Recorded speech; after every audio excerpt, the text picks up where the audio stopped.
Have you ever had someone keep showing up in your thoughts, no matter how hard you try to stop thinking about them? It doesn't matter how busy you get. It doesn't matter how much time passes. Somehow, they've taken up permanent space in your mind. And that leads to the question you can't ignore. Are they thinking about you too? Or is your brain just replaying something that's already over? Psychologists have spent years studying why certain people become mentally unforgettable. From the way emotional bonds are wired into the brain, to the powerful impact of unfinished connections, the reasons go deeper than most people realize. Today, we're going to break down why you can't seem to let them go, and whether there's a real possibility they're thinking about you too. And trust me, by the time this video ends, the way you see your thoughts and that person will completely shift. You feel it, don't you? That ache that sneaks into your chest when their name crosses your mind. The way your stomach twists when you replay a memory you can't let go. You tell yourself it's love. The feelings are intense, vivid, undeniable. Every thought about them hits like a spark in dry wood, and you convince yourself that this fire proves something sacred. But pause. Look closer. What you're calling love isn't love at all. It's a dependency wearing the mask of passion, a thread tying your sense of worth to someone else's attention, their approval, their presence. Think about it. Every sleepless night you spent chasing a memory, every anxious hour replaying a conversation, every pang of longing, it wasn't about them. Your mind wasn't grasping for a person. It was grasping for the part of yourself you handed away, believing it only existed when they were near. That energy, that obsession, is your psyche demanding completion, reminding you that you lost something vital, your own sense of enoughness. And here's the shift, the first real step toward freedom. Recognize the truth. What you've been chasing, what your heart insists is indispensable, is not a person. It's a fragment of yourself you've been trying to retrieve through someone else. Every spike of longing, every replayed glance, every imagined word is your mind trying to remind you. You gave your completeness away, and now it's time to take it back. When you see this, when you finally name it for what it is, everything changes. The pull loosens. The fire changes direction. You don't need them to feel whole. You begin to stand in the power of your own presence, in the gravity of your own being. The obsession fades, not because you've erased a memory, but because you reclaim the part of yourself that once searched for validation outside of you. The chase ends. The real awakening begins. Have you ever noticed how certain memories refuse to rest? How a conversation that ended abruptly, a word left unsaid, or an apology that never came keeps returning, looping over and over in your mind. You try to push it aside, telling yourself it's over, that it doesn't matter, that you should move on. But your brain doesn't listen. It keeps pulling you back to unfinished chapters, to the moments that never felt resolved, as if demanding something it can't find. It's not about them anymore. The person may be gone, distant, even completely unaware of the turmoil they left behind. What your mind clings to isn't their presence. It's the incomplete story, the open-ended contract your heart never signed off on. Every replayed memory, every imagined apology, every what-if whispers that something essential was left unresolved, and it refuses to let you feel whole until it's acknowledged. Here's the truth. Freedom isn't waiting for someone else to complete the story for you. No one owes you closure. No one will return with explanations, apologies, or reconciliation on your schedule. True freedom begins the moment you claim it for yourself. You decide what's complete. You tell yourself that the story can end, not because they acted, but because you choose to. The unanswered questions lose their authority when you refuse to give them power over your mind. And when you do, when you take that first step and grant yourself the permission to finish the chapter, the loops begin to loosen. The replay stops. The weight on your chest lightens. You realize the liberation you've been chasing wasn't in someone else's actions, words, or acknowledgments. It was inside you all along, waiting for you to recognize that you hold the pen. That's when peace starts to seep in. That's when the story is truly over, not because it was completed externally, but because you claim completion internally. Have you ever noticed how certain people leave a mark on your mind long after they are gone? Not because of who they were, or the moment you shared, but because of how they made you feel about yourself. When they were around, something inside you stayed, confidence you didn't know existed, fears you tried to ignore, ambitions that had been buried beneath routine, vulnerabilities you usually kept hidden. They didn't just show up in your life. They held up a mirror to the parts of you that hadn't been acknowledged, and that mirror is uncomfortable. It's why your thoughts keep circling back. You think you're obsessed with them, replaying memories and analyzing every word, every glance. But the obsession isn't about them at all. It's about the pieces of yourself that they awakened, the courage you forgot you had, the desire you buried, the parts of you never allowed to surface. You're not chasing a person. You're chasing a reflection of what you've left unfinished inside. Here's the shift you need to feel. That lingering pull, that restless longing, is actually an invitation. It's your mind and heart pointing to the unclaimed aspects of yourself. Each memory, each emotional spike, each moment of remembering. It's less about them and more about rediscovering the parts of you they revealed. They force you to confront what was hidden, to see what you have been avoiding, and to feel the depth of yourself you weren't ready to embrace before. The breakthrough comes when you start chasing yourself instead of them, when you honor the confidence they triggered, the ambition, the fear, the vulnerability, when you reclaim those pieces and integrate them into your life. That's when the obsession loses its grip, when the memory no longer haunts, but teaches. The person becomes less a presence in your mind and more a reflection of your evolution, a mirror showing you the potential you've always carried within. And in that reflection, you realize something profound. What you were seeking in them was never about them. It was always about finding yourself. Do you remember the rush? The way your chest would tighten, your thoughts spinning, your body trembling with every word, every fight, every apology that came and went?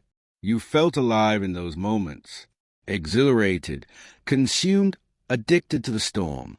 But look closer. What you called love was never calm. It was chaos. The highs that made your heart race. The lows that left you hollow. The unpredictability that kept you on edge. Your nervous system learned to equate emotional spikes with connection, and now peace feels foreign, almost uncomfortable. It's subtle. You start to notice it in quiet moments. Calm doesn't stir your heart the way it used to. Solitude feels empty. Stability feels boring. And suddenly, you're chasing intensity, replaying emotional roller coasters, convincing yourself that if the fire isn't there, the connection isn't real. But the truth is, the fire wasn't about them. It was about your body craving stimulation, confusing chaos for love, adrenaline for attachment. Here's the realization that shifts everything. You can retrain your system. You can teach your body that connection doesn't need to come with panic, that love doesn't require turbulence, that intimacy can be steady, warm, sustaining. Every anxious thought, every craving for the spike, notice it, feel it, understand it. Then let it exist without letting it control you. You don't need chaos to feel alive. You need awareness to feel whole. The breakthrough begins when you stop blaming yourself. You stop telling yourself that calm is boring or that peace is not enough. You allow your nervous system to experience steadiness, to soak in quiet moments without judgment, to recognize that authentic connection exists in clarity, in presence, in trust. The fire of obsession fades.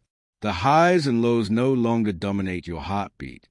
You begin to crave connection for its truth, not its intensity. And when you reach this point, you realize something profound. Your longing for chaos was never about them. It was about learning how to feel alive in yourself. And now, for the first time, you can. Do you feel it? That weight in your chest when you think about what could have been, the life you pictured together, the moments that never actually happened? You replayed dinners that never took place, words that were never said, reunions that never arrived. And in your mind, it all feels so vivid, so alive, so real. You tell yourself you're holding on to them, but pause. That's not the truth. What you're holding on to is a story, a version of life that exists only in your imagination. It's easy to mistake the imagined for reality. Your mind fills in the blanks with hope, longing, and yearning.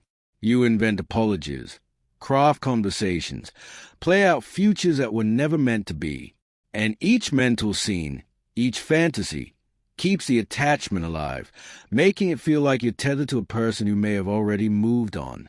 The heart clings not because of what's real, but because of what could have been. Here's the shift that changes everything. Letting go doesn't mean forgetting them. It means separating the person from the projection, peeling back the layers of the life you built in your head. Look closely at the memories, at the imagined exchanges, at the perfect moments you rehearsed over and over. They were never theirs to give. They were your creation, your longing, your what if. The breakthrough begins when you claim that space for yourself, when you acknowledge the fantasy, grieve the imagined, and release it with quiet certainty. The real person, flawed, human, distant, no longer controls your thoughts. The life you imagine can dissolve, and in that dissolution, something remarkable happens: freedom. You stop chasing a story that never existed, and you start reconnecting with the life you actually have, the person you actually are. And in that clarity, you realize the truth you couldn't see before. It wasn't about losing them. It was about reclaiming yourself, untangling from the fiction, and finally breathing in a reality that belongs entirely to you. Do you ever feel trapped inside your own mind? Those thoughts keep surfacing, uninvited, relentless. Every replay, every what if, every doubt makes you feel small, inadequate, like there's something broken inside you. You tell yourself you shouldn't think this way, that you should be stronger, more resilient, more in control. And the harder you push, the louder they get, looping, twisting, taking up space like they own you. But here's the truth you've been avoiding. Thoughts are not you. They do not measure your worth. They are fleeting, imperfect signals of your mind, echoes of fear, desire, or memory. Every attempt to erase them, every battle you wage against them, only strengthens their grip. The mind confuses resistance with attention, and so it holds on tighter, whispering that you're failing because you feel. Freedom doesn't come from control. It comes from presence. It comes from witnessing the thoughts without surrendering, without judging, without giving them authority over who you are. Imagine watching them as a storm passes through the sky, turbulent, loud, unsettling, yet knowing it will move on. You can feel them, notice them, acknowledge them, and still remain whole. This shift changes everything. The moment you stop assigning identity to each flicker of doubt, every haunting memory, every anxious replay, the cycle begins to dissolve. The weight lifts. Your mind can still whisper, but it no longer commands. You are not the chaos in your head. You are the awareness that observes it, steady, unshaken, alive. And here's a breakthrough. The thoughts you feared would define you, that made you question your strength, your worth, your completeness, they hold no power unless you give it. When you reclaim that power, when you see them for what they are, you discover freedom you've been searching for all along. You are not your thoughts. You are the mind that notices, the heart that endures, the presence that stands unbroken. You keep seeing their face, don't you? Long after the message is stopped, long after life moved forward, their presence lingers in your mind. At first, it felt like a wound, a haunting, a reminder of what was lost. Every thought, every flash of memory, every pull of longing felt like a trap, something that kept you tied to them. And yet, if you look closer, you'll see it differently. They were never just a presence in your life. They were a mirror, a spark, a force that refused to let parts of you stay dormant. They awakened what you refused to face. The fear you buried, the ambition you denied, the vulnerability you shielded. They press on nerves you avoided, exposed wounds you ignored, and reflected truths you could no longer hide from yourself. And yes, it hurt. It shook you. It made your chest ache and your mind race. But it also made you see. Every sleepless night, every obsession, every memory that rose unbidden, it was pointing you towards something unfinished, something vital inside you that demanded attention. Pain became insight. Every moment of panic, every rush of longing, every flash of intensity became a guide. The obsession you felt wasn't about them. It was about you. It was the parts of yourself that only came alive in their presence, the parts that wanted acknowledgement, growth, and reclamation. And now, all of that momentum, all of that clarity is yours to harness. The breakthrough comes when you stop asking why you can't let go. The breakthrough comes when you stop chasing them and start chasing what they reveal within you. The longing, the fear, the drive, the sensitivity, it's all yours. It was never theirs to take. And as you reclaim it, as you integrate it, you become stronger, more aware, more whole. So when your mind drifts back, when the memory stays, see it for what it truly is, a compass pointing you to your evolution. Every thought, every memory, every spark is not a chain. It is a momentum that propels you toward the person you were always meant to become. If you're ready to grow beyond what hurt you, comment "I'm evolving."